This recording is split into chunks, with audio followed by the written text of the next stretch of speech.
आप एक ऐसी स्त्री और पुरुष हैं जो अपने बाहर के कामों को इच्छा करते हैं, अपने घर के कामों को इच्छा करते हैं, सब कुछ ठीक है, अपने घर में आए हुए धन में पहली भेंट यहोवा ही को देते हैं, ये भी आपके जीवन में आशीषित है, लेकिन फिर भी आपकी जिंदगी के अंदर गरीबी और कंगालपन आ सकता है। इसमें शैतान का भी हाथ होता है। हालेलुया। अय्यूब की पुस्तक 1 अध्याय उसकी 8वीं आयत को पढ़ें और यहां से जानें कि गरीबी और कंगालपन कैसे शैतान के द्वारा भी प्रवेश करता है। पढ़िए अय्यूब 1 का 8 से 9। यहोवा ने शैतान से पूछा, यहोवा ने शैतान से पूछा, क्या तूने मेरे दास अय्यूब को देखा?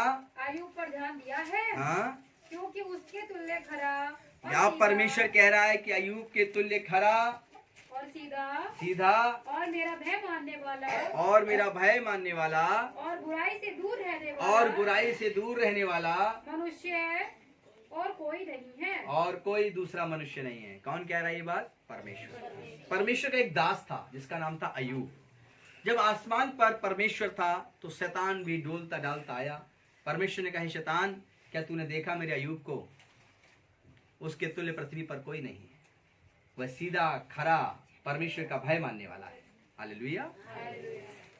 तब शैतान ने कुछ कहा, तब शैतान ने परमेश्वर से कोई बात कही। उसको ध्यान से सुनिए, तब आपको पता लगेगा कि यह भी एक कारण हो सकता है। पढ़िए। शैतान ने यहोवा को उत्तर दिया, शैतान ने यहोवा परमेश्वर को उत्तर दिया, क्या अय्यूब परमेश्वर का भय बिना लाभ के मानता है? हालेलुया।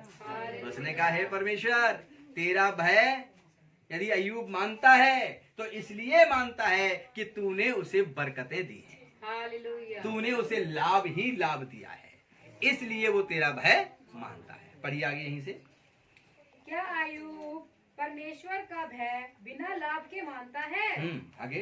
क्या तूने उसकी और उसके घर की और जो कुछ उसका है उसके चारों ओर बाड़ा नहीं बांधा? हाँ, तूने उसके चारों ओर बाड़ा बांध रखा है। बाड़ा क्या? जैसे घर की चारों दीवारें हैं, ऐसे ही तूने अय्यूब के धन के चारों ओर, परमेश्वर से कहता है शैतान, तूने पहरा लगा रखा है, तूने बाड़ा बांध रखा है। यानी कोई ऐसी हवा नहीं चलाता जो उड़ जाए। हालेलुया। तूने उसकी रक्षा की है, इसीलिए अय्यूब तेरा भय मानता है। आगे पढ़िए। तूने तो उसके काम पर आशीष दी है। हाँ, अय्यूब के काम पर यहोवा की क्या थी? आशीषें दी। मेरे प्रिय लोगों, यहोवा के काम पर, यहोवा ने अय्यूब के काम पर आशीषें दी। ध्यान से समझिए, अय्यूब के काम काज पर यहोवा ने आशीष दी, क्योंकि यहोवा सीधा, अय्यूब सीधा था, परमेश्वर का भय मानने वाला था, खरा था और उसकी बुराई से दूर रहता था। ये सारे गुण थे अय्यूब के अंदर, और अय्यूब के इसी गुणों के द्वारा यहोवा ने उसे आशीष दी, उसके कामों पर आशीष दी। क्या आप चाहते हैं कि यहोवा आपके कामों पर आशीष लाए? तो आपको अय्यूब के इन आयतों के द्वारा अपनी जिंदगी के अंदर ऐसा बनना है। लेकिन आज का टॉपिक, आज का विषय यह है कि यहोवा जब आशीष देता है तो अपने बाड़े को चारों तरफ से बांध के रखता है, लेकिन शैतान की भी नजर उस बाड़े को तोड़ने में रहती है, ताकि वो परमेश्वर के जन को निर्धनता में, गरीबी में, कंगालपन में लेके चला जाए। हालेलुया। आगे क्या लिखा है? और उसकी संपत्ति देश भर में फैल गई है। और तूने उसे आशीष दी है जिससे उसकी संपत्ति पूरे देश भर में क्या हो गई है? फैल गई है, वो धनवान हो गया है। फिर परंतु अब अपना हाथ बढ़ाकर, अब पर शैतान कह रहा है, तू अपना हाथ बढ़ाकर जो कुछ उसका है, जो कुछ उसको तूने दिया है, उसको छू ले, तब वह तेरे मुंह पर तेरी निंदा करेगा। हालेलुया। अब हे परमेश्वर, शैतान कह रहा है, तू अय्यूब का ये सब कुछ छीन ले, छू ले उसका, तब वह तेरी बुराई करेगा, तब तेरी वो निंदा करेगा। हालेलुया। मेरे प्रिय लोगों, जब एक मसीही जीवन में निर्धनता आती है, कंगालपन आता है, तो उसका एक कारण ये भी होता है, इसमें शैतान का भी हाथ होता है। हालेलुया। अब हम लोग देखते हैं पद 22 क्या कहता है? इन सब बातों में भी अय्यूब ने ना तो पाप किया और ना परमेश्वर पर मूर्खता से दोष लगाया। Praise the Lord. अय्यूब का सब कुछ छिन गया, अयूब के बेटे बेटियां मर गए, शैतान ने छुआ। परमेश्वर ने कहा ठीक है, मैं अयूब के चारों तरफ से बाड़ा हटाता हूं, तेरा धन पर अधिकार है। किसका? शैतान का। उसकी संपत्ति, उसके बच्चों पर अधिकार दे दिया। शैतान गया, एक पेड़ गिराया, उसके बच्चे और उसका भाई जो है वहीं पर मर गए। कौन गया गिराने के लिए? परमेश्वर। शैतान अधिकार दे सकता है परमेश्वर, लेकिन ये काम शैतान कर रहा है। हालेलुया। कोई कहता परमेश्वर ने किया शैतान ने, लेकिन अधिकार दिया, बाड़ा खोल दिया, तो वहां पर उसकी संतान मर गई, उसके भेड़ बकरी चोरी हो गए, गधे घोड़े खच्चर चोरी हो गए, खेतियों पे कब्जा कर लिया गया, सब कुछ घटने लगा। तीनों गवाह उसके सामने आए, तेरी संतान चली गई और संपत्ति पे कब्जा कर लिया गया। अय्यूब ने सुनकर अपना बागा फाड़ा और घुटने टेक के चिल्लाकर कहा, हे यहोवा, तूने दिया और तूने ले लिया, तेरे नाम की जय जयकार हो। Hallelujah, hallelujah. मेरे अजीजों, धार्मिकता की चाल जब आप चलेंगे, या पवित्रता की चाल आप चलेंगे, जब आप एक पवित्र जीवन जीने वाले होंगे, खरे विश्वासी बन जाएंगे, जब आप यहोवा को छोड़ किसी और बात के पीछे नहीं चलेंगे, तब भी आपकी जिंदगी के अंदर ऐसा हो सकता है गरीबी और कंगालपन का आपको सामना करना पड़ जाए। हालेलुया। लेकिन उस समय आप टूटेंगे नहीं, उस समय आप गिरेंगे नहीं, उस समय आप झुकेंगे नहीं, क्योंकि आपको पता होगा कि ये मेरी गरीबी, ये मेरा कंगालपन मेरी खराई के कारण आया है। मैं परमेश्वर का भय मानता हूं, इस कारण से आया है। जिस परमेश्वर ने मुझे इस स्थिति में लाया है, वही परमेश्वर मुझे उठाकर खड़ा भी करेगा। तब आप आत्मा में नहीं टूटेंगे, तब आप बिल्कुल खड़े होंगे और अय्यूब के समान आगे की तरफ जाएंगे। अय्यूब की किताब में, तो अय्यूब की किताब में आगे लिखा है कि अय्यूब को सब कुछ दुगना मिल जाता है। तो इसलिए गरीबी, कंगालपन का कारण एक मसीह जीवन जीते हुए आपके जीवन में भी प्रवेश कर सकता है और उसमें शैतान का हाथ होता है। इसलिए हर गरीबी और कंगालपन का अर्थ पाप नहीं। हर गरीबी और कंगालपन का अर्थ यह नहीं कि दशमांश चोरी करता हो। ये मैंने 3 पहलू बताए। पहला, पाप करने के कारण धन की वाटिका से आदम निकाला गया, सारे अधिकार छीन लिए गए। खून पसीने की कमाई उसने खाई। परमेश्वर ने कहा तू पसीने की रोटी खाया करेगा। हालेलुया। आगे की तरफ बढ़ते हैं तो हमने देखा कि ये कैसे आलसी हो जाता है मसीह व्यक्ति। अपनी क्या कहता है, थोड़ी सी झपकी और एक और नींद, थोड़ा हाथ पे हाथ रखकर छाती पे लेटे रहना, फिर राह के लुटेरे के समान, हथियारबंद मनुष्य के समान तुम्हारे जीवन में क्या होगा, कंगालपन प्रवेश कर जाएगा। दूसरा कारण था। तीसरा कारण था परमेश्वर से चोरी करने का, कि जो परमेश्वर से चोरी करता था, श्वास उठाने की भेंटों को छिपाता है, वो कंगाल होता है। लेकिन चौथा कारण आता है कि कंगाल तो होंगे, निर्धन तो होंगे, लेकिन परमेश्वर की खराई पे चलने के कारण, परमेश्वर को देने के कारण, परमेश्वर के नाम को ऊंचा करने के कारण। हालेलुया। उस समय न डरना, न उस समय घबराना, क्योंकि आप पवित्र आत्मा का जीवन जी रहे होंगे, शान से रहे होंगे। तो इन तीनों कारण से होता है। मसीह लोगों के इस विषय को और समझें गहराई से, और इसके लिए प्रकाशित वाक्य में आए और प्रकाशित वाक्य के 2 अध्याय खोलें और 9वीं आयत को पढ़िए। मैं तेरे क्लेश और दरिद्रता। अब जैसे अय्यूब था, अय्यूब ने कोई पाप नहीं किया, अय्यूब ने कोई अपने जीवन के अंदर कोई ऐसा गुनाह नहीं किया, ना तो परमेश्वर से धन चुराया, ना ही अपने दानों को रोका, बल्कि अय्यूब सब कुछ अच्छे से कर रहा था, और उसके बाद उसके जीवन में कंगालपन आ गया। हालेलुया। अब यहाँ पर प्रकाशित वाक्य में क्या लिखा है, मैं तेरे कलेश और दरिद्रता को जानता हूँ। मैं तेरे कलेश और तेरी दरिद्रता को जानता हूँ। अय्यूब जब सड़क पर राख उड़ेलता है, राख उड़ाता है, शरीर में खुजली मस्ती है, रगड़ता है, उसके लोग उससे नफरत करने लगते हैं, अरे इसने खुदा के सामने कोई पाप किया होगा। लेकिन अय्यूब के विषय में क्या कहता है परमेश्वर, मैं तेरे कलेश और दरिद्रता को जानता हूँ, परंतु तू धनी है। हालेलुया। अय्यूब के जीवन को कह रहा है परमेश्वर, मैं तेरे सब चीजों को जानता हूँ, कंगालपन को जानता हूँ, निर्धनता को जानता हूँ, लेकिन तू फिर भी मेरी नजरों में धनी है। हालेलुया। और आगे, और जो लोग अपने आप को यहूदी कहते हैं, बस हालेलुया। और परमेश्वर का वचन यहाँ पर और भी बातें सिखाता है, लेकिन खास बात यह है कि हमारे आपके भीतर क्या है, इस विषय में कौन जानता है? तो इसलिए जो आज का वचन है गरीबी और निर्धनता पर, यदि किसी को छू लेती है तो उसको ये बात तो याद रखना चाहिए कि यहोवा परमेश्वर जानता है कि वो कारण क्या है। हालेलुया। पास्टर जी, ये वचन जो आपने बताया ये मेरी ढाल बन गया, प्रोटेक्शन बन गया मेरा। बोले इससे क्या प्रोटेक्शन बन गया? बोले मैं पाप करूं, निर्धन हो जाऊं तो कहूंगा देखा मैं तो खरा चल रहा हूं, इससे निर्धन हो गया। मैं आलसी होकर घर में बैठूं और फिर भी ये कहूं कि पता है मैं निर्धन क्यों हूं? बोले क्यों? मैं खरी चाल चलता हूं, यहोवा मुझे खरा बनाता है। ये वचन जो है ये मुझे जान दे गया, ये थोड़ी चेहरे पर रौनक ला दी मेरे, मतलब आनंद आ गया वचन को सुन। मैं कुछ भी गलती करूं यही वाली आयतें सुना दिया करूंगा लोगों को। हालेलुया। तो मेरे अजीजों, ऐसा हो सकता था, इसी पवित्र आत्मा ने कहा ये बात भी बोल दे।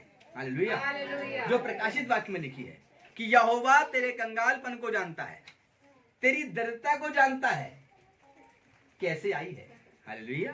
परमेश्वर से आलसी बनने के द्वारा, चोरी करने के द्वारा या पाप करने के द्वारा।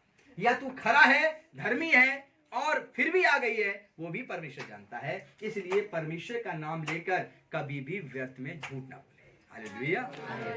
अगर कोई गलती हुई है, जरूरी नहीं किसी से कहें, बस अपने घुटने टेक के प्रार्थना करें, अपने आप को माफी के लिए यहोवा के चरणों में लाएं, उसके सामने रो रो कर गिड़गिड़ा कर प्रार्थना करें, प्रभु मेरे पापों को हटा दे मेरे यहोवा, मेरे आलसीपन को दूर कर दे मेरे परमेश्वर। जो मैं दान की चोरी करता हूँ, दशमांश नहीं देता हूँ, ऐसी चोरी वाली आत्मा मेरे अंदर बैठी है, इसको निकाल दे मेरे परमेश्वर।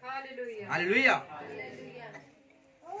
अब ऐसा व्यक्ति जो चोरी करता है, उसने कहा मैं पास्टर जी किसी की चोरी नहीं करता, किसी घर चोरी नहीं करता, जहां जाता हूं किसी का सोना चांदी रखा हुआ है तो वो ऐसे रखा रहता है, मैं उसे छूता तक नहीं। मैंने अच्छा फिर? बस पास्टर जी दशमांश नहीं दे पाता। मैंने बड़े मूर्ख आदमी हो भाई। बोले क्यों? संसारिक मनुष्यों के घर सोना चांदी छोड़ देते हो और यहोवा का चुरा लेते हो। हालेलुया। तो ये समझने वाली बात है। यहोवा का चोरी करेंगे लेकिन किसी घर जाएंगे तो ईमानदारी की सूरत लेके जाएंगे। वो कोई बात नहीं, चोर का ठप्पा लग चुका है परमेश्वर के द्वारा। हालेलुया। आप किसी घर जाएं, उसके सोने चांदी को ना छुएं, उसके घर की बर्तनों को ना छुएं, उसकी पत्नी और उसकी बेटियों का ख्याल रखें। ये सब आपका व्यर्थ है यदि आप अपने दशमांश और अपने उठाने की भेंटों में यहोवा के भवन में चोरी करते हैं। हालेलुया। क्योंकि यहोवा इन बातों को भी जानता है। ये खरा और स्पष्ट प्रचार है। तो क्या फिर वो सारे काम करें तो तब भी तो चोर कहलाएंगे? हालेलुया। अगर यहोवा को दशमांश देते हैं और किसी घर जाकर चुपचाप उठा कुछ रख लेते हैं तो भी तो चोर कहलाएंगे, तो भी दंड पाएंगे। हालेलुया। इसका अर्थ है कि सबका चोरी नहीं करेंगे लेकिन परमेश्वर का चोरी करेंगे। हालेलुया।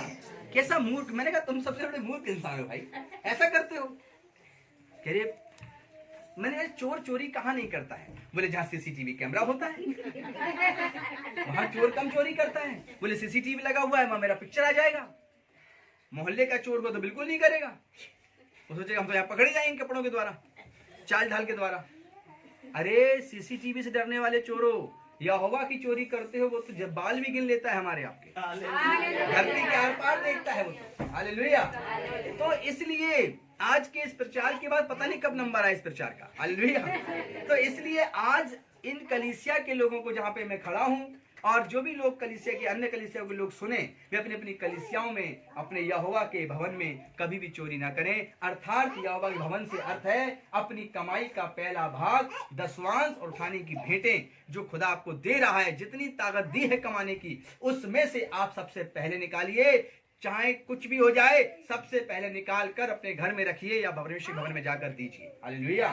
सबसे पहली भेंट यहोवा को दीजिए, चोरी करने की नौबत ही नहीं आएगी। हालेलुया। इसलिए प्रकाशित वाक्य क्या कहता है?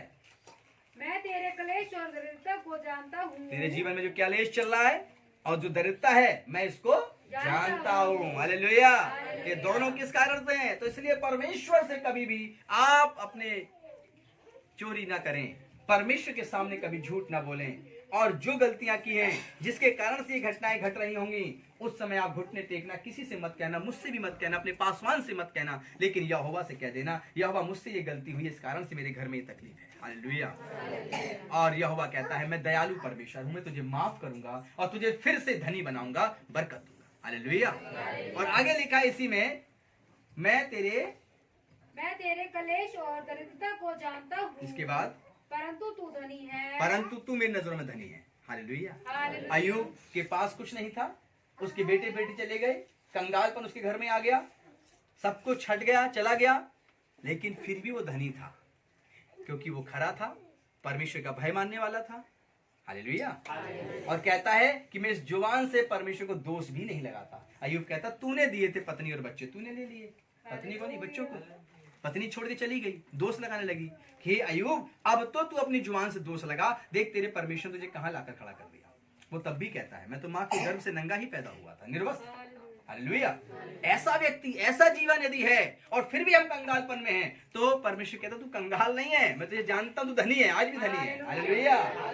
और मैं तुझे दूना देने वाला परमेश्वर हूं। हालेलुया। तो मेरे अजीजों, हम सब यहोवा के सामने खड़े होने के लिए आए हैं। जैसे आईने के सामने खड़े होने में पता लगता है कि हमारे कहाँ दाग है, वैसे हम जब परमेश्वर के सामने आते हैं, पवित्र बाइबल की आयतों को सुनते हैं, तो हमें पता लगता है कि हम में कहाँ दाग है। हालेलुया।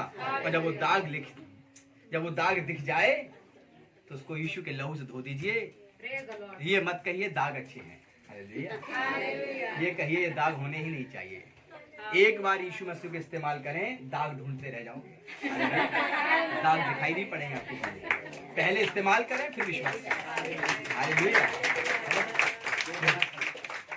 हालेलुया। मैंने इस्तेमाल किया है यीशु मसीह को और उसके लहू को, आप भी पहले इस्तेमाल करिए, फिर विश्वास करिए। हालेलुया।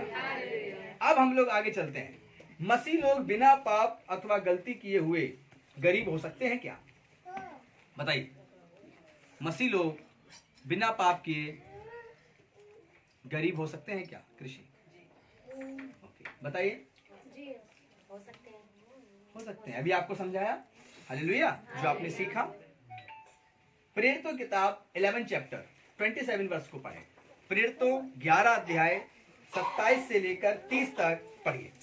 27 to 30। उन्हीं दिनों में किन दिनों में? उन्हीं दिनों में हाँ। कई भविष्यवक्ता यरूशलेम से उन्हीं दिनों में कई भविष्यवक्ता यरूशलेम से अंताकिया आए। यरूशलेम से अंताकिया को आए। उनमें से अगबुस नामक एक ने खड़े होकर आत्मा की प्रेरणा से यह बताया क्या बताया? कि सारे जगत में बड़ा अकाल पड़ेगा। Praise the Lord. अब यहाँ पर अगबुस नाम का व्यक्ति है जो परमेश्वर का चुना हुआ जन है, और वह खड़े होकर लोगों को प्रचार कर रहा है और कलीसिया को बता रहा है कि बड़ा अकाल पड़ेगा, पड़ रहा है। पढ़िए। बताया कि सारे जगत में बड़ा अकाल पड़ेगा। हाँ? वह अकाल क्लौदियुस के समय में पड़ा। हाँ, आगे। जब चेलों ने निर्णय किया कि हर एक अपनी अपनी पूंजी के अनुसार यहूदिया में रहने वाले भाइयों की सहायता के लिए कुछ भेजे। Praise the Lord. कहाँ के लिए भेजें? यहूदिया। यहूदिया में गरीबी, तकलीफें आ गई। वहां के लोग परमेश्वर के थे, लेकिन फिर भी वहां पे अकाल आ गया, वहां पे भोजन नहीं हो पा रहा था। तब यहाँ पर अगबुस कहता है आओ, और प्रभु के लोग कहते हैं आओ हम सब क्या करें? क्या लिखा बेटा, क्या करें? उनमें से अगबुस नामक एक हम सब क्या करें, उसमें क्या लिखा है? आत्मा की प्रेरणा से यह बताया हम सब क्या करें? अपनी पूंजी में से, टॉपिक पे रहें। हालेलुया। अपनी पूंजी में से, अपनी पूंजी के अनुसार यहूदिया में रहने वाले भाइयों की सहायता के लिए करें। कुछ भेजे। हालेलुया। अपनी अपनी पूंजी में से कुछ निकालें और वहां पे यहूदिया में रहने वाले लोगों की हम सहायता करें। ये भी एक दान होता है। हालेलुया। एक मसीह कलीसिया में जब लगे कि हमारे दूसरे मसीह भाई बहन भूखे हैं, तो लिखा है कि आओ हम सब मिलकर इकट्ठा करके उसको भोजन देकर आए। हालेलुया। और जो वहाँ अकाल आया है, जो कंगालपन आया है, आओ हम उनकी मदद के लिए चंदा इकट्ठा करें। हालेलुया। हालेलुया। आगे क्या पढ़िए बेटा? उन्होंने ऐसा ही किया और उन्होंने उन अगुओं की बात मानी, उन्होंने अपने दानों और चंदों को इकट्ठा किया और बरनबास और शाऊल के हाथ प्राचीनों के पास कुछ भेज दिया। और वहाँ प्राचीन जो पास्टर सीनियर थे, प्रचारक, उनके पास उन्होंने उसमें से कुछ निकाल कर भेज दिया। यानी कि कलीसियाएं जब प्रचारकों की सहायता करती हैं, जब कंगालों की भी सहायता करती हैं, जब वे अपने धन में से कुछ भाग निकाल कर किसी को भोजन देते हैं, या प्रचार करने के लिए, सुसमाचार के लिए जब अपने अगुओं को, प्राचीनों को देते हैं, तो उनके खत्ते परमेश्वर यहोवा और आशीषित करता है और उनके खत्तों में और बरकतें लाता है। यहाँ पर प्रचार ये था कि मसीह लोग बिना पाप किए, बिना गलती किए क्या गरीब हो सकते हैं? तो यहाँ पर अकाल तो आया, तकलीफें तो आई, लेकिन इसमें यहूदिया के लोगों की कोई गलती नहीं थी। ना उन्होंने पाप किया था, ना उनसे कोई गलती हुई थी, लेकिन फिर भी प्राकृतिक तरीके से उनके जीवन में दुख आया और उस दुख में वे सब कलीसिया ने मिलकर उनकी दोष लगाने की बजाय उनकी सहायता और मदद की। तो हमें भी ये याद रखना है कि जब एक दूसरे के ऊपर विपत्ति आती है या अन्य कोई व्यक्ति है बाहर का उसके ऊपर विपत्ति आती है, मसीह में है या मसीह में नहीं है, तो आप बताएं पासवान को, प्रार्थना की जाएगी और उनके लिए जो भी मददगार तरीका होगा वह मदद भी वहां पर पहुंचाई जाएगी। यदि कोई प्रचार करने के लिए पासवान जाता है और प्रचार के लिए अपने आप को आगे बढ़ाता है तो वहां भी मदद की जाएगी और खुदावंद और यहोवा के द्वारा आशीषें आएंगी। हालेलुया। मेरे प्रिय लोगों, परमेश्वर का यह वचन हम लोगों को यह सिखाता है। आइए दूसरा कुरिन्थियों हम लोग पढ़ें, उसका 8 अध्याय उसकी 2 से 5 आयत। 2 कुरिन्थियों 8 चैप्टर उसका 2 और 5 वर्सेस को पढ़ें। दूसरा कुरिन्थियों 8 अध्याय 2 से 5। कि कलेश की बड़ी परीक्षा में, कि कलेश की बड़ी, आपके जीवन में कलेश आ गया, परीक्षा भी हो रही है, तो कलेश की बड़ी परीक्षा में उनके बड़े आनंद और भारी कंगालपन में उनकी उदारता बहुत बढ़ गई। Praise the Lord. उनके कलेश में और उनके कंगालपन में उनकी उदारता भारी बढ़ गई। ये क्या तरीका है? हालेलुया। परमेश्वर जन कैसे होते हैं? जब एक गरीबी और कंगालपन में जा रहे हैं, यहाँ पर दूसरे कुरिन्थियों के अंदर लिखा हुआ है, यही पढ़ रहे हैं। तो यहाँ पर वो जो कलीसिया थी जब कंगालपन में गई, भारी गरीबी में गई, तो उनकी उदारता और बढ़ गई। हालेलुया। आगे पढ़िए। उनके विषय में मेरी यह गवाही है कि उन्होंने अपनी सामर्थ्य से भी बाहर मन से दिया। Praise the Lord. लिखा है कि उन्होंने अपनी सामर्थ्य से भी बढ़कर पूरे मन से उन्होंने दिया। हालेलुया। जब उस जगह विपत्ति आई, कंगालपन आया, कलेश आया, दुख आया, तब वे कलीसिया के लोग और उदार हो गए और जितना भी उनके पास था उन्होंने उनमें से भी देना बंद नहीं किया। हालेलुया। जब एक मसीह का सच्चा विश्वासी जो चाहता है कि मेरे जीवन में कभी धन की आशीषें खत्म ना हो, चाहे वो कितने भी कंगालपन में होकर गुजरे, जहां वो 100 करता था, चाहे उसके पास 5 ही बसे, तो 5 में से भी 5 पैसे देना बंद नहीं करता। हालेलुया। और बहुत से संसार में लोग होते हैं, शैतान को भरमा देता है, अरे कोई बात नहीं, अगले महीने था, जॉब तो दिया, इस महीने है ही नहीं तो क्या देंगे। यह कलीसिया हमें सिखाती है, कुरिन्थियों किताब, कि उनके पास भारी कंगालपन था, भारी कलेश था, फिर भी उन्होंने उदारता से फिर भी दिया। हालेलुया। हालेलुया। उन्होंने फिर भी अपने हाथों के अंदर से बीज बोना बंद नहीं किया। ये मसीह के अंदर गुण होना चाहिए, ये कलीसियाओं के अंदर हर विश्वासी का गुण होना चाहिए कि यदि वो अगले महीने सिर्फ 5,000 पे रह जाता है तो भी उसमें से बीज बोना बंद ना करे। हालेलुया। क्योंकि कलीसियाएं ऐसी ही हुआ करती हैं, कलीसिया के सच्चे विश्वासी भी ऐसे ही हुआ करते हैं। और प्रभु पहले ही कह चुका है, तुम धनी हो यदि तुम इन सब चीजों में देते हो। हालेलुया। आप कहोगे पास्टर जी मेरे पास, प्रभु मेरे पास तो है नहीं, मैं धनी किस बात का हूँ। अय्यूब कहता कि प्रभु सब कुछ तो छीन लिया है, अब मैं धनी किस बात पर हूँ। तो धनी इस बात में था कि जैसे ही शैतान को परमेश्वर ने निकाल कर बाहर किया, कुछ दिनों के अंदर अय्यूब के फिर बेटे बेटियां पैदा हो गए, अय्यूब के पास फिर घड़े घोड़े खच्चर आ गए, अय्यूब के फिर खेत खलियान फलने लगे और जितने थे उससे सब दुगने हो गए। हालेलुया। हालेलुया। तभी तो परमेश्वर ने कहा तुम धनी हो। क्या कहा? तुम धनी हो। आप जब कंगालपन में गुजरे, कलेश में गुजरे, फिर भी आप सहनसाओं के समान, राजा के बेटे बेटे समान जो आपके पास है उसमें बोना शुरू करिए। प्रभु ने मुझे बहुत दिया है परमेश्वर, तो मैं तेरे पास फिर लेकर आता हूँ। हालेलुया। आपका एटीट्यूड जो है एक राजा के बच्चों के समान होना चाहिए। हालेलुया। क्योंकि परमेश्वर जो है वो आपके संग कार्य करता है, परमेश्वर जो है वो आपके संग रहना चाहता है। वो नहीं चाहता कि कलीसिया में कोई गरीब हो, कोई दरिद्र हो, कोई निर्धन हो। वो चाहता है कि इस प्रकार का जीवन जियो कि तुम्हारे जीवन में गरीबी, कंगालपन ये सब कभी प्रवेश नहीं करे, क्योंकि ये मेरी प्रजा के लिए नहीं बना है। हालेलुया। लोग जाते हैं ओझाओं के पास और कहते हैं कि हमारे घर में बरकत नहीं है, क्या कारण है। मुझे नहीं लगता कि अब कोई इनमें से जाएगा, ढूंढेगा और कहेगा कि मेरे घर क्यों बना। हालेलुया।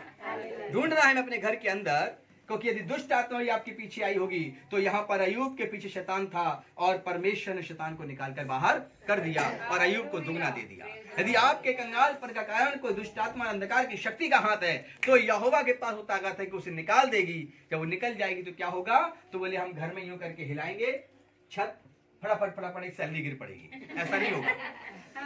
दुष्ट आत्मा घर से निकल जाएगी, अंधकार की शक्ति घर से निकल जाएगी, जादू टोना निकल जाएगा, किया कराया निकल जाएगा, शैतान का कार्य खत्म हो जाएगा। उसके बाद आलसी मत बनिए, झपकी मत मारिए, सोते ना रहिए, उठकर खड़े हो जाइए, ढूंढिए नौकरी जब तक मिल ना जाए। Hallelujah, hallelujah. परमेश्वर आपको कामकाजी बनाना चाहता है। हालेलुया। और परमेश्वर चाहता है कि उसकी प्रजा सबसे सामर्थी होनी चाहिए। कंगाल और अकालपन जब आए देश में, तो भी उसकी प्रजा के पास तेल टटका मीठा भोजन और तेल की चीजें होनी चाहिए। यानी कि कहा गया है बाइबल में, दूध और शहद की नदियां उसके पास होनी चाहिए। ऐसा मसीह जीवन की बरकत का कारण है मेरे प्रिय लोगों। इसलिए जब तक चाहते हो बरकत मिले, यहोवा से चोरी करें। हालेलुया। ऐसा अगर आप चाहते हैं कि यहोवा से आपको आशीषें मिले, तो कभी भी मेरे प्रिय लोगों यहोवा से चोरी मत करिए। यदि आप चोरी करेंगे तो मैं फिर बताता हूं कि पास्टर जी, मैं वही वाली बात निकोदेमुस वाली। हालेलुया। रात को अंधेरे में जाएंगे यीशु। एक और व्यक्ति था जो यीशु से कहता है, बरकत पाने के लिए क्या करूं, स्वर्ग पाने के लिए क्या करूं। यीशु का अपनी संपत्ति बेच कंगालों को बांट दे। हालेलुया। उदास होकर लौट गया। मेरे प्रिय लोगों, आज सुसमाचार सुन के यदि आप उदास हो जाते हैं, इस बात से एक दशमांश देना पड़ेगा, तो बरकत को अपने घर में जाइए और काट दीजिए कि बरकत मेरी नहीं है, ना मेरी पीढ़ियों की है। हटा दीजिए अपनी जिंदगी से और लिख दीजिए, मैं सदा मांगने वाला था, मेरी पीढ़ी अभी मांगने वाली ही बनी रहेंगी। और अगर ऐसा ना हो तो मेरे बच्चों में संतान प्रचार करेंगी, उनके कॉलर पकड़ लेना कि तेरे बाप ने ये प्रचार सुनाया था, हम तो धनवान बन गए। हालेलुया। हो ही नहीं सकता। हालेलुया। ये बटोर कर लाएंगे, हवा में उड़ जाएगा। Hallelujah, hallelujah. और अभी हश्र देखना, जिनके बड़े बड़े फार्म हाउस हैं या बड़ी बड़ी फैक्ट्रियां कंपनियां हैं, उनका हश्र देखना कि कैसे कागज के सामान में पलट दिए जाएंगे जब कयामत का दिन होगा। हालेलुया। बड़े बड़े दरख्त उखड़कर ज्वालामुखी के अंदर भस्म हो जाएंगे, तब आप धनी हैं जो आसमान पर उठाए जाएंगे। इस प्रकार से आपका आत्मिक धन बलवंत और जयवंत होता चला जाएगा। नया नियम हमें क्या शिक्षा देता है, आइए पढ़ते हैं। नया नियम की शिक्षा धनी लोगों को गरीबों की सहायता करने के लिए सिखाता है। यदि आपके पास धन है और यदि आपको कोई कंगाल, कोई गरीब, कोई मजबूर है, तो आपको एक मसीह होने के नाते अपने परमेश्वर के समान अपना हृदय उदार रखना चाहिए। हालेलुया। और नम्र होना चाहिए। पढ़िए मत्ती 25 का 34, मत्ती 25 का 34 क्या कहता है। 25 का 34 मत्ती। तब राजा अपनी दाहिनी ओर वालों से कहेगा, तब राजा अपनी दाहिनी ओर वालों से कहेगा, हे मेरे पिता, हे मेरे पिता के धन्य लोगों, आओ उस राज्य के अधिकारी हो जाओ, आओ और उस राज्य के अधिकारी हो जाओ जो जगत के आदि से तुम्हारे लिए तैयार किया गया है। हालेलुया। और जगत के आदि से तुम्हारे लिए तैयार किया गया है। जब आप अपने जीवन के अंदर ऐसे जीवन जिएंगे, तो परमेश्वर आपसे कहेगा, दाहिनी ओर कौन खड़ा होगा, दाहिनी ओर उसकी प्रजा खड़ी होगी। हालेलुया। परमेश्वर के दाहिनी ओर यीशु है और यीशु अपनी प्रजा को भी दाहिनी ओर खड़ा करेगा। हालेलुया। और वो कहता है कि राजा ने कहा, दाहिनी ओर खड़ा हो जा और उस राज्य का अधिकारी हो जा जो मैं तुझे देने पर हूँ। आगे पढ़िए। ये आयतें पूरी हो गई। हालेलुया। क्या आपके दिमाग में, आपके हृदय में ये भी चीज पूरी हुई कि यहोवा के आगे हमें कैसी चाल चलना है। हालेलुया। इसकी 35-36 आयत भी पढ़िए। क्योंकि मैं भूखा था, क्योंकि यीशु कहते हैं, मैं भूखा था और तुमने मुझे खाने को दिया, तुमने मुझे खाने को दिया, मैं प्यासा था, मैं प्यासा था और तुमने मुझे पानी पिलाया, तुमने मुझे पानी पिलाया, मैं परदेसी था, मैं परदेसी था और तुमने मुझे अपने घर में ठहराया, तुमने मुझे अपने घर में ठहराया। हालेलुया। हालेलुया। यीशु कह रहे हैं कि मैं भूखा था, तुमने भोजन दिया, मैं निर्वस्त्र था, तुमने मुझे वस्त्र दिए, मेरे पास कोई घर नहीं था, परदेसी था, तुमने मुझे अपने घर में ठहराया। हालेलुया। आगे क्या लिखा है, मैं नंगा था, मैं नंगा था और तुमने मुझे कपड़े पहनाए, और मैं नंगा था और तुमने मुझे कपड़े पहनाए, और तो तुमने मुझे कपड़े पहनाए। हालेलुया। हालेलुया। हालेलुया। हालेलुया। मैं भूखा था, नंगा था। अब यह सब बातें यीशु कह रहे हैं। आगे क्या लिखा है, मैं बीमार था, मैं बीमार था, और तुमने मेरी सुधि ली, तुमने मेरी सुधि ली, मैं बंदी गृह में था, तो मैं बंदी गृह में था, और तुम मुझसे मिलने तो आए। तुम मुझसे मिलने आए। आगे पढ़िए। 36 पूरी हो हाँ जी, पढ़िए नेक्स्ट 40 तक पढ़िए। तब धर्मी उसको उत्तर देंगे, तब धर्मी उसको उत्तर देंगे परमेश्वर को, हे प्रभु, हमने कब तुझे भूखा देखा, हमने तुझे कब भूखा देखा और खिलाया, और तुझे खिलाया, या प्यासा देखा, और या मैंने प्रभु तुझे प्यासा देखा, तुझे पानी पिलाया और पानी पिलाया। हाँ? हमने कब तुझे परदेसी देखा। बस हालेलुया। ये सारी बातें कहेंगे हमने तुझे प्रभु कब देखा। तो आगे पढ़ेंगे 40 में क्या लिखा है, 40वीं आयत में। तब राजा उन्हें उत्तर देगा, तब राजा उन्हें उत्तर देगा, मैं तुमसे सच कहता हूँ, मैं तुमसे सच सच कहता हूँ कि तुमने जो मेरे इन छोटे से छोटे मेरे तुम इन छोटे से छोटे भाइयों के संग करते हो, किसी एक के साथ किया, हाँ, वह मेरे ही साथ किया। Praise the Lord, hallelujah. और यहाँ राजा कहता है, और हमारा राजा एक ही है, यीशु मसीह, और वो कहता है यदि तुमने इनके संग किया, भूखे नंगे और भूखों को खाना खिलाया, नंगों को वस्त्र दिया, बीमारों की तुमने सुधि ली, बंदी गृह में जो पड़े हैं दास दासी तुमने उनकी सुधि ली, तो तुमने मेरी सुधि ली। हालेलुया। मेरे प्रिय लोगों, या आपके दरवाजे पर कोई भूखा आए तो उसे भोजन जरूर खिलाइए। आपका मसीह भाई यदि निर्वस्त्र हो तो उसको अपना वस्त्र जरूर दीजिए। हालेलुया। आपको ऐसी उदारता अपनी जिंदगी के अंदर रखनी है। आपको दशमांश उठाने की भेंटों में तो करना ही करना है, लेकिन साथ में ये उदारता भी आपके जीवन के अंदर होनी चाहिए। हालेलुया। ये जीवन होना चाहिए। परमेश्वर से चोरी करने का हश्र क्या होता है, क्या होता है बताइए। पवित्र शास्त्र बाइबल में लिखा है, नए नियम के अंदर हम नए नियम में आते हैं तो नए नियम में लिखा है कि दो पति पत्नी थे, हनन्याह और सफीरा।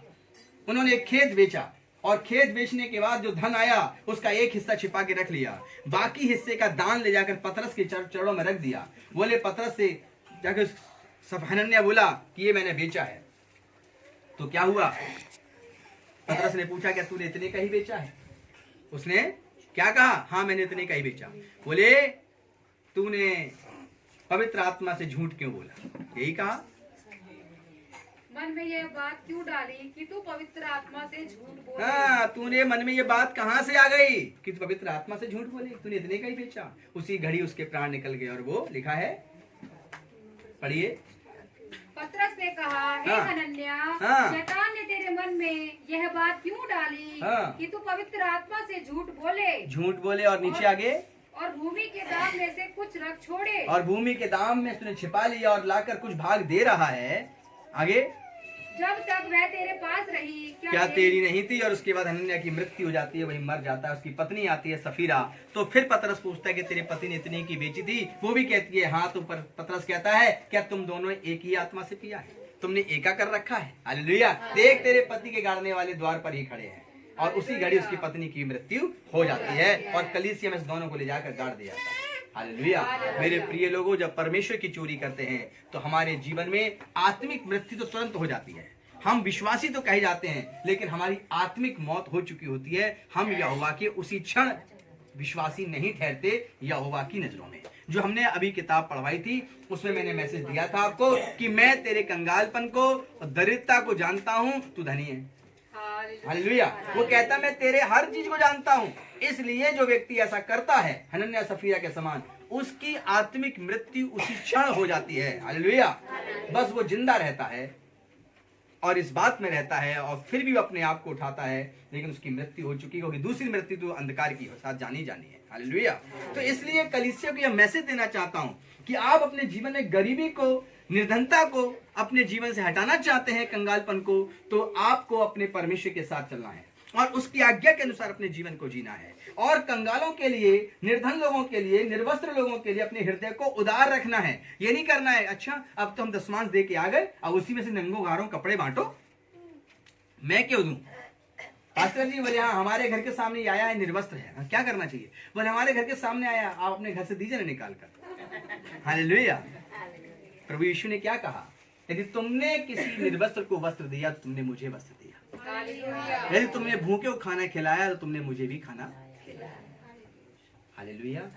मेरे अजीजों, मेरी एक घटना थी, जब मैं, अभी भी वो कार्य चल रहा होता है, वो कार्य बस थोड़ा किसी और काम में कन्वर्ट हुआ है, लेकिन जब हम इन दिसंबर और जनवरी में कंबल बांटा करते थे तो यह काम हमारे ऑफिस टाइम से शुरू था। जब मैं जॉब पर था तो वहां पर मैंने ब्लैंकेट्स को बांटा, लोगों को दिया। परमेश्वर ने उस हाथों के कामों को आशीषित किया, हमेशा उस काम में बढ़ाया। आपकी जिंदगी के अंदर भी ऐसा ही होना चाहिए। हालेलुया। आप जरूरतमंदों के लिए अपने दशवांश और अपनी भेंटों के बाद भी अपने खत्ते खुले रखिए। हालेलुया। उसको छिपाइए मत, क्योंकि यहोवा जानता है कि तुम धनी हो। हालेलुया। और जितना धन तुम्हारे पास है उतना धन किसी और के पास हो ही नहीं सकता, क्योंकि जिनके पास धन है, जिनकी बिल्डिंगें सबसे ऊंची हैं, वे सब कागज के समान पलट दी जाएंगी। हालेलुया। और लावा में जल के खत्म हो जाएंगी, लेकिन तुम उठाए जाओगे, इस बात में तुम धनी हो। हालेलुया। और उनका धन उन्हें बचा नहीं सकता। तो इसलिए आज के अंदर जो सुसमाचार की आयतें हैं, उसमें परमेश्वर कहता है कि आप जो हैं परमेश्वर के सामने आत्मिक रूप से चलिए। हालेलुया। आइए हम लोग थोड़ा याकूब की पुस्तक देखें, उसका 2 चैप्टर, उसकी 15 वर्सेस क्या कहती है। याकूब 2 अध्याय और उसकी 15वीं आयत को पढ़ें। याकूब 2 अध्याय 15 और 16 क्या कहता है। याकूब 2 अध्याय 15 और 16वीं आयत क्या कहती है। फिर अभिलाषा गर्भवती होकर, फिर अभिलाषा, यही लिखा है 2 अध्याय 15 और 16। यदि कोई भाई या बहन हाँ। नंगे उघाड़े हो, यदि कोई भाई और बहन नंगे उघाड़े हो, और उन्हें प्रतिदिन भोजन की घटी हो, यदि कोई मनुष्य ऐसा बैठा हो जहाँ पर आप सब रहते हो, पता लगा आपके पास 2 जैकेट है और आपके भाई के पास एक भी नहीं है, तो एक जैकेट उसको दे दीजिए। हालेलुया। हालेलुया। यदि किसी के पास 2 गर्म कपड़े हैं और एक बिल्कुल बिना कपड़े गर्म के बैठा है, तो उसको अपने गर्म कपड़े दे दीजिए। हालेलुया। उसके लिए प्रार्थना तो करिए, लेकिन साथ में उसके लिए, उसके पास भूखा है तो उसको अपना भोजन दे दीजिए। ऐसी उदारता, ऐसा प्रेम, ऐसा ऐसा ऐसा शांति में जीवन परमेश्वर मसीहों का देखना चाहता है। फिर आप बरकत देखिए। यदि आपके पास 2 थी, जब आप एक दे देते हैं, तो परमेश्वर कहता है मैं तुझे इसके बदले 2 और दे दूंगा। हालेलुया। जब आप किसी को अपनी 4 रोटी में से 2 खिला देते हैं, तो 2 रोटी पीछे से आपको देने के लिए कोई तैयार हो जाता है। हालेलुया। जब आप देते हैं तो परमेश्वर आपको देता है। जब आप छिपाते हैं तो परमेश्वर अपनी आशीष से आपसे छिपाता है। जब आप अपनी जिंदगी के अंदर परमेश्वर को शर्त के अनुसार मत दीजिए कि परमेश्वर आप ऐसा करेंगे तो ही मैं ऐसा करूंगा। परमेश्वर कहता है ना कर तू मेरे लिए। हालेलुया। लेकिन आशीष तुझे चाहिए, मुझे नहीं। हालेलुया। तो आज आपकी जिंदगी के अंदर ये सुसमाचार हो। 15वीं आयत, 16वीं आयत क्या कहती है। और तुम में से कोई हाँ। उनसे कहे कुशल से जाओ, तुम गर्म रहो और तृप्त रहो। कोई अगर ऐसा व्यक्ति आए जिसके पास सर्दी का कपड़ा ना हो, और सिर्फ आप उसके लिए प्रार्थना कर दें और कहें कि चले जाओ, और उसे गर्म कपड़े ना दो यदि आपके पास हो, तो वो प्रार्थना व्यर्थ है। हालेलुया। कोई कहे कि मैं 2 दिन से खाना नहीं खाया और आप मेरे लिए प्रार्थना कर दें, और सिर्फ आप उसके लिए प्रार्थना कर दें, उसे अपने घर का भोजन निकाल के ना दें, तो आपका प्रार्थना करना व्यर्थ है। इसीलिए आपको जहां दान देना सीखना है, जहां परमेश्वर के सामने साथ चलना सीखना है, वहां उदारता सीखनी है, क्योंकि आपकी एक उदारता, आपका एक प्रेम का एक कदम आपको किसी को मसीह के पास लेकर आएगा। हालेलुया। और फिर प्रभु यीशु कहते हैं तुमने भूखों के संग किया तो तुमने मेरे संग किया। क्या आप नहीं चाहते कि आप प्रभु यीशु को वस्त्र दें? क्या आप नहीं चाहते कि प्रभु यीशु को खाना खिलाएं? क्या आप नहीं चाहते कि प्रभु यीशु मसीह को आप पहनवाई करें? यदि आप चाहते हैं कि यीशु के संग ऐसा करें, तो अपने हृदय को उदार रखिए मेरे प्रिय लोगों। ये मसीहों का विशेष गुण होना चाहिए। गरीबों का परमेश्वर क्या गरीबों को गरीब रखना चाहता है? अब ये गरीबों का परमेश्वर कौन है? परमेश्वर तो किसका है? अमीरों का। इसमें मैंने यही आंसर लिखा था कि हम पूछेंगे गरीबों का परमेश्वर, तो आप बोलेंगे नहीं, सबका परमेश्वर। हालेलुया। वो सब मनुष्यों का परमेश्वर है। लेकिन गरीब किस तरह से है, उसमें से कोई ऐसा गुण आपके अंदर नहीं होना चाहिए जो आपसे यहोवा की आशीष से छीन ले। आपका आलसीपन, आपका कंगालपन, आपकी झिटाई, ये आपके गरीबी का कारण नहीं होना चाहिए। एक मसीह व्यक्ति कैसा होना चाहिए, मैंने सुसमाचार में पहले से बताया है। आप उसको पूरा सुन सकते हैं, अपने हृदय में आप उसको रख लीजिए कि आपको कैसा होना चाहिए। मैंने एक घर में गया कुछ शिक्षा भाई और बहनों के लिए। उस घर में जब पहुंचा तो वो घर यहाँ नहीं, वो घर कानपुर में था। मैं जब वहाँ पहुंचा तो उसमें घर के सब लोग बैठ के प्रार्थना कर रहे थे। लेकिन उस घर में प्रार्थना तो चल रही थी, लेकिन जो था, एक व्यक्ति ने शिकायत करना शुरू की अपने घर की। पास्टर जी, ये रात को खाना खाते हैं, रात भर बर्तन किचन में बने रहते हैं, सुबह बर्तन धोए जाते हैं, 9 बजे उठते हैं, सफाई ऐसे करते हैं, ये काम ऐसे करते हैं। सब शिकायतें करना शुरू हो गई। मैंने उनके लिए प्रार्थना किया, मैंने उनको मैसेज दिया, वचन सुनाया, लेकिन मैंने इस किताब की आयतों को मनन कर रहा था। हे परमेश्वर, फिर धन्यवाद करता हूँ कोटि कोटि की तू कितना महान है, तेरी बुद्धि की तो कोई था ही नहीं है। जो ये व्यक्ति कह रहा है, इन्हीं कारणों से तो गरीबी घर के अंदर प्रवेश करती है। इसका मतलब है इस घर की स्त्रियां आलसी है, ढिलाई और ढिलाई वाला जीवन जीती हैं। हालेलुया। अब इस घर में बरकत नहीं आएगी जब तक इस घर की स्त्रियां नीति वचन 31 के अनुसार नहीं बनेगी। हालेलुया। नीति वचन 31 के अनुसार हर एक स्त्री को होना चाहिए। शरीर में पीड़ा हो तो होने दीजिए, शरीर में दुख है तो दुख बना रहने दीजिए, खड़े होइए, जब तक कि आपका दिया बुझ रहा है तो उसमें तेल डालिए, उसको जलने दीजिए। हालेलुया। परमेश्वर आपकी बीमारियों को भी दूर कर देगा, परमेश्वर आपकी कमजोरियों को दूर कर देगा। जब आप अपने घर को बरकत के लिए एक स्त्री के रूप में यदि आप हैं, उठकर खड़े होइए, संभालिए अपने घर के जीवन के हर एक काम को। परमेश्वर आपके घर के पुरुषों को इतनी ताकत बख्श देगा कि वे जाएंगे आनंद के साथ और आएंगे भी आनंद के साथ। हालेलुया। और जो वो लेकर आएंगे वो कभी उड़ेगा नहीं, क्योंकि आपकी धार्मिकता, आपके स्त्री का जीवन जीने का तरीका वो घर में बरकत और आशीषों को लेकर आएगा। लेकिन जो पुरुष मसीह में है, यदि वो घर से बाहर जाए तो लीला और क्रीड़ा ना करे, पाप में जीवन ना जिए, क्योंकि घर में लाया गया धन परमेश्वर को उड़ा देगा, वो बरकत में कन्वर्ट नहीं होगा। तो स्त्री अपने घर को किस रीति संभाले, ये स्त्री के लिए है। और पुरुष अपने घर के बाहर जाए तो अपने आप को पाप, गुनाह और आलसीपन और परमेश्वर की चोरी से अपने आप को बचा के रखे। हालेलुया।